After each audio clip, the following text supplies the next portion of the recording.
दक्ष news, सामान्यांच्या हक्कासाठी नेहमी दक्ष।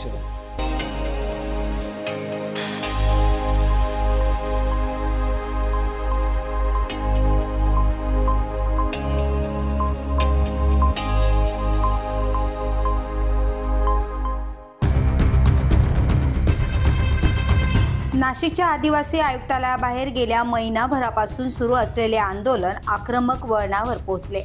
राज्य रोजदारी वर्ग 3 आणि 4च्या आदिवासी विभागातील आश्रमशाळेतील कर्मचाऱ्यांनी बाह्य स्रोताद्वारे होणाऱ्या पदभरतीचा शासन निर्णय रद्द करण्याच्या मागणीसाठी हे आंदोलन सुरू ठेवले आहे।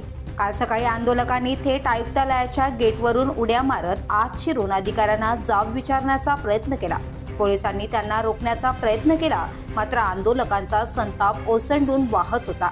संतप्त कर्मचाऱ्यांनी खासगी संस्थांकडून आलेल्या नियुक्ती आदेशांची प्रती जाळून प्रत्यक्ष आयुक्तालयासमोरच होळी केली।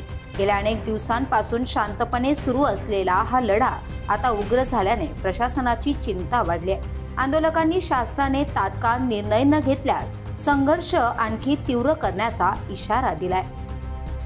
करण सिंग बावरी, दक्ष न्यूज, नाशिक।